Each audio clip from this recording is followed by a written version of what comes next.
Selected parts from the book Lone Fox Dancing Autobiography by Ruskin. Part 12. There was another friend I made in Granny's garden. Granny kept a gardener, Dukhi, a quiet man who could have been 40 or 60. I don't think anyone knew. He spent almost the entire day on his haunches, weeding the flower beds with the little spade or khupri that he carried around. Dandelions, daisies, thistles, and other weeds received no mercy from that relentless khupri. Even some common marigolds flew from his spade.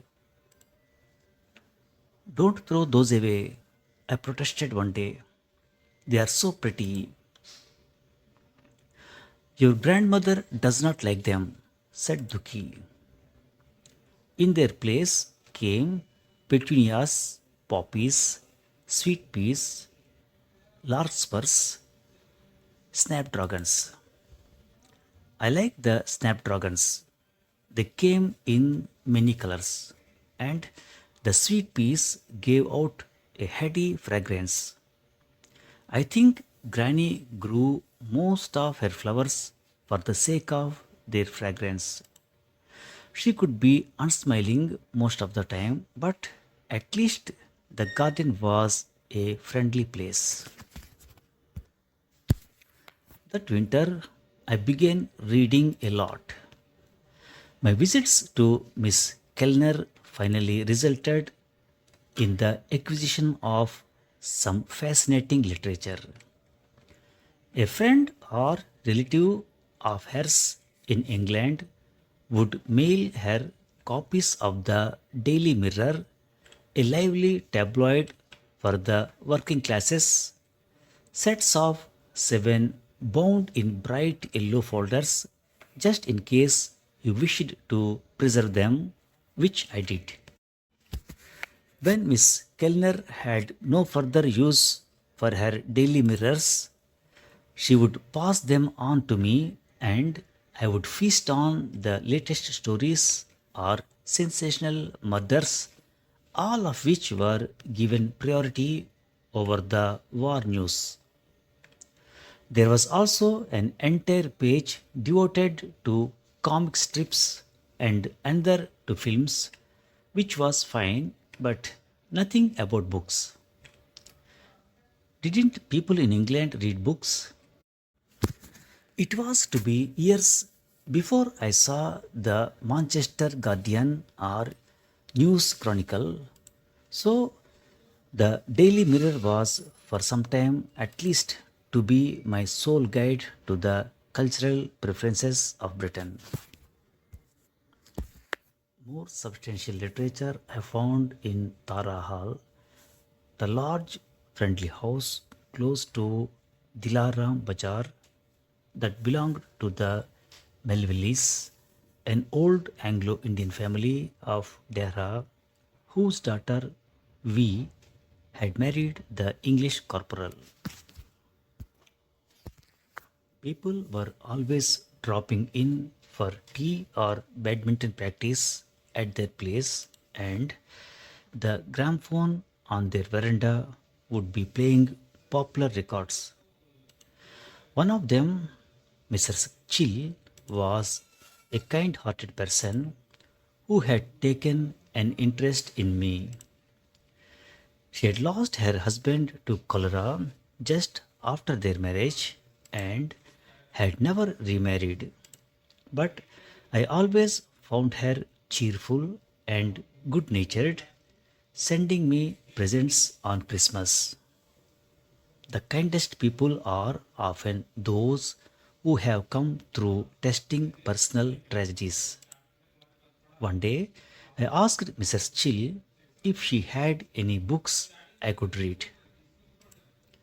An entire shelf of books was put at my disposal, but almost all the books were by her favorite author, P.C. Wren, who had written romantic sagas about life in the French Foreign Legion, Beau Gesty, Beau Sabri, etc. The novels seemed rather unreal to me, though I got through one called The Snake and the Sword, which was set in India and told the story of an otherwise brave army officer who had an incurable fear and horror of snakes. I would have thought someone who hated snakes could easily avoid them, but the book's hero encountered them everywhere, in his bedclothes, in his bathroom, on the parade ground, wherever he went, and he finally got over his obsessive fear by actually killing a snake with his sword, having taken over 300 pages to get around to this final act of liberation. Years later, I discovered that P.C. Ren served in the Indian Educational Service and had co authored an English grammar book, that is, Wren and Martin, which was used in schools throughout India and was still in use well into the 1970s, long after Bugesty had been forgotten. Wren had never served in the Foreign Legion, but it's wonderful what a lively imagination can achieve. I was still going through Mrs. Chill's collections, beginning to despair at the number of PC Wrens there, when I chanced upon a small treasure of novels on a memorable trip into the jungle between Dehradun and Hardwar.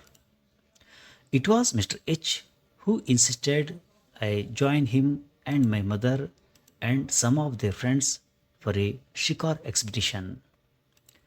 They usually went alone, but perhaps they were concerned about the time I was spending roaming around Dehra like a vagrant. I went reluctantly. I hated guns, and shikar seemed a barbaric way to relieve boredom. But in the end, I was glad I went. I refused to go out hunting with them and spent most of my time in the forest rest house, where I found a shelf full of books and discovered P.G. Woodhouse' Love Among the Chickens, M.R. James' Ghost Stories of an Antiquary, Agatha Christie's Death on the Nile and Murder at Vicarage, A. Milne's The Red House Mystery, and Sketches by Boge, a collection of Charles Dickens' short pieces, all solid English fare for a change. As for the shikar itself, nobody shot anything, the resident tiger having failed to put in an appearance. But while the hunters were away, I saw a leopard slinking across the clearing in front of the rest house. Nobody believed me, but the incident made me a leopard fan as well as a Woodhouse fan. Now, a word about Mr. H, my stepfather. He was never unkind to me in any way. Most of the time, he hardly noticed me, caught up as he was in his fringed living. His attitude to me was one of benign neglect, but most of the time he seemed unaware even of his own children from his first wife and from my mother. He hailed from Amritsar, and his marriage to a Punjabi lady had brought him a dowry consisting of a photography studio in Dehradun, where his family had shifted when he was young. It was never clear to me why he had agreed to that marriage, because the lady he married and soon abandoned, and whom I came to know well in later years, was very traditional with no interest in the Western and city lifestyle he favored. Perhaps it was the dowry. As he was more interested in automobiles, he sold half the studio, leaving the other half to his wife, and bought a car dealership and motor workshop. This was when he met my mother. It was the era of the jeep, and their mutual interest in a shikar resulted in many a jeep ride into the surrounding forests where big game still abounded. When not on expeditions into the jungles, they liked to go to parties. Like my mother, Mr. H was not very good with money. He was irregular with his payments and casual about keeping accounts. Repair jobs were seldom finished on time. If a customer left a nice car with him for servicing, he would drive around in it for several weeks on the pretext of testing it before handing it back to the irate owner. This was how he appeared in a new car every day. But he was popular with his workmen and mechanics, as he was happy to sit and chat with them or take them along on his shikar trips. Everyone had a good time except his customers. Naturally, the car business suffered and Mr. H was soon in debt. Rents were unpaid and we were frequently on the move. Every time I came home for the winter holidays, I would find that they had shifted to a new address. It was with some help from the Royal Air Force that my mother was able to pay my school fee and later William's. My sister Ellen was still in Calcutta with daddy's mother, now into her 80s, but it would not be long before she, too, had to join us in Dehra. The Royal Air Force sent an allowance for Ellen's maintenance, but it only went so far. My mother did not turn away from the responsibility, but she also did not make things easy for herself or her children. She lived life in a slightly haphazard fashion. Of all her sisters, with the exception of the eldest, in it, she was the unconventional one. The others never did anything risky and had found and kept conventional husbands, all well settled professionals. My mother was not interested in being a good girl. The ladies of the Dehra Benevolent Society did not approve, nor did they approve of her going to church without a hat. This was considered the height of irreverence in those days, and there were remonstrances and anguished letters of protest from other members of the congregation. As a result, she stopped going to church. The life choices my mother made got her nowhere socially. The snootier Anglo Indians and domiciled Europeans cut her off for having left a decent member of the community and to remarry an Indian and a non Christian too, who even lacked the redeeming attribute of wealth or professional status. That their disapproval made no difference to her probably infuriated them even more. While the ladies and gents of the Dehra Benevolent Society were in church, my mother and Mr. H would be in one of Dehra's cinema halls watching both English and Hindustani films with equal pleasure. I remember going to my first Indian films with them, Tansen, starring K.L. Saigal, Mr. H's favorite singer actor, and Khurshid Bano, that winter of 1944, and later Jugnu with Noor Jahan and Dilip Kumar, and Nadia Ke Paar with Dilip Kumar and Kamini Kaushal, who was to become my favorite. But these family excursions were rare events. Usually, my mother and Mr. H would leave the younger children in the care of the cook and ayah, and me to my own devices, and disappear into the surrounding jungles. Back in town, they would go out almost every night. The old Ford convertible we owned would bring them back at 2 or 3 in the morning. My old insecurity resurfaced, and I would lie awake wondering what I would do if they had an accident of some kind and died. Would I be expected to look after my brothers and sister? How would I do it? Where would the money come from? No such anxieties seemed to plague my mother and stepfather. They remained committed to enjoying life instead of paying their bills in time. I returned from Miss Kellner's one afternoon to find our boxes, bedding, furniture, pots and pans piled up on the driveway. The rent had not been paid for months, and the landlord had secured an eviction order. Granny had to take us all in, her privacy and peace of mind shattered once again by her unconventional daughter. We stayed in her house for the remainder of my holidays. Dehra in 1944-45 was a lively place.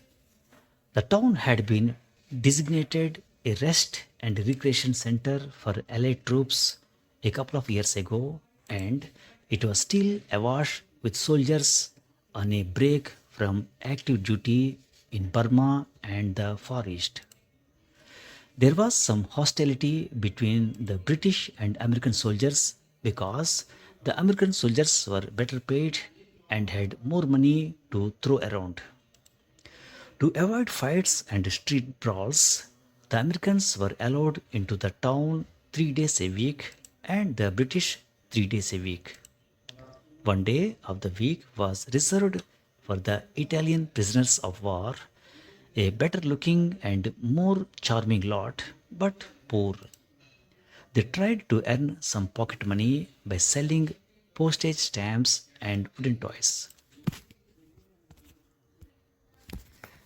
Restaurants and nightclubs had sprung up in and around Astley Hall, and every evening they would be filled to capacity with roistering soldiers panting for pleasure before they returned to war front. Many of the younger Anglo Indians became regulars at these watering holes and dance halls looking for a bit of fun. For the girls, it was as if the world had come to worship at their feet. One of the more popular cafes, which also functioned as a nightclub, was the casino, owned by a magician named Gogia Pasha, a Punjabi gentleman whose real name escapes me. We called him Gully Gully because he would preface all his tricks with Gully Gully Gully, producing rabbits and roosters from his pockets and eggs from his ears, or cutting a lady in half. And he kept up a rapid fire commentary as he went along, making jokes and engaging the audience. After his magic show, a live band would start playing and the dancing would begin, and the air would be full of fun and frolic. The songs were from popular Hollywood films and by the American big bands.